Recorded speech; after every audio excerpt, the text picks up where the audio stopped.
Apa kabar bahagia Anda hari ini? Dalam Josh Motivation kali ini saya akan membahas tentang aset. Aset adalah syarat mutlak kita untuk bisa menjadi kaya. Pertanyaannya, apakah ketika kita belum kaya kita sudah punya aset?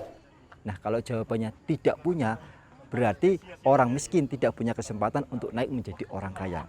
Tidak, ternyata setiap orang itu sudah punya aset. Jadi setiap orang yang lahir sebagai manusia itu sudah diberikan aset potensial oleh Tuhan. Nah, tinggal nanti bagaimana penggunaan aset potensial tersebut akan membawa dia kepada kekayaan atau menjatuhkan dia kepada kemiskinan. Jadi sekali lagi, ketika kita sudah lahir, kita sudah dikaruniai Tuhan dengan aset potensial berupa apa?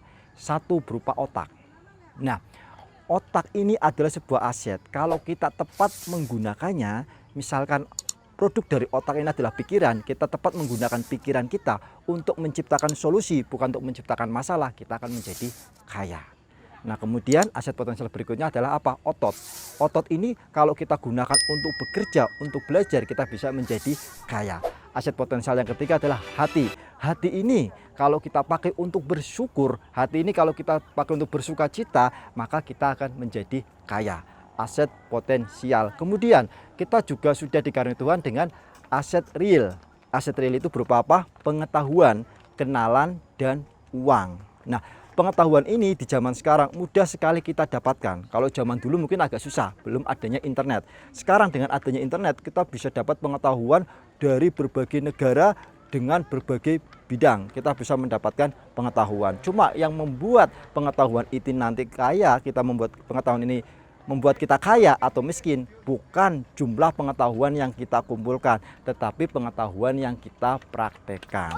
Tentunya tidak semua pengetahuan itu bisa membuat kita kaya, hanya pengetahuan-pengetahuan yang relevan saja. Misalnya apa? Pengetahuan tentang bisnis, pengetahuan tentang investasi, pengetahuan tentang sales and marketing, pengetahuan tentang leadership, pengetahuan tentang komunikasi skill. Itu wajib Anda pelajari dan Anda praktekkan. Itu adalah aset real Anda. Kemudian kenalan, ya. Kenalan juga bisa menjadi aset Anda.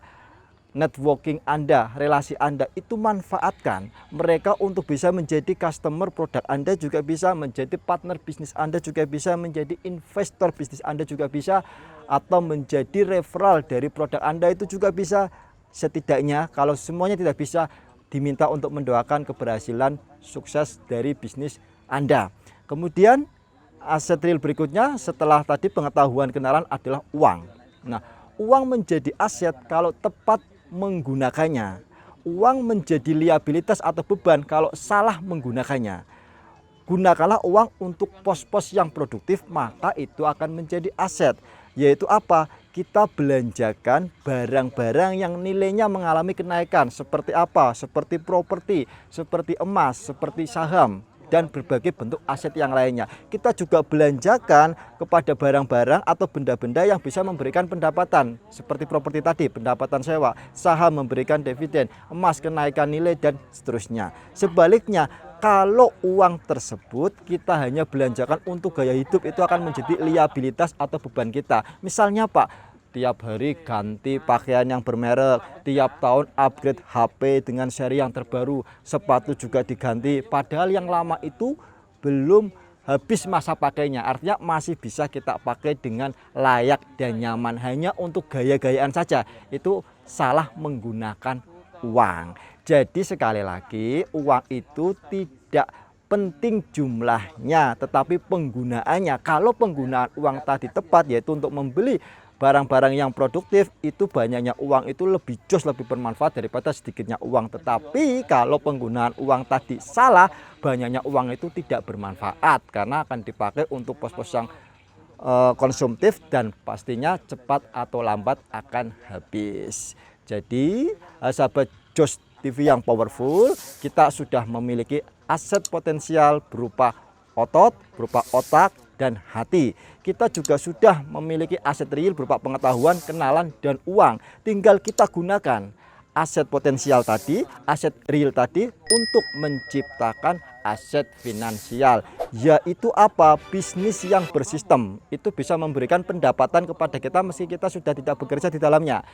Kemudian untuk membeli properti yang bisa kita sewakan untuk membeli saham, kemudian untuk apalagi untuk membeli emas, atau Anda menciptakan lagu, tari, musik, film, itu Anda bisa mendapatkan royalti, atau Anda ciptakan teknologi, metode yang Anda patenkan itu bisa mendapatkan royalti. Jadi sekarang yang terpenting adalah bagaimana cara kita menggunakan aset yang telah Tuhan berikan kepada kita. Dengan konsisten menggunakan aset tadi dengan tepat, maka menjadi kaya tinggal tunggu waktunya saja. Semoga menginspirasi. Unlimited success for you. Saya Edi Susanto, salam powerful.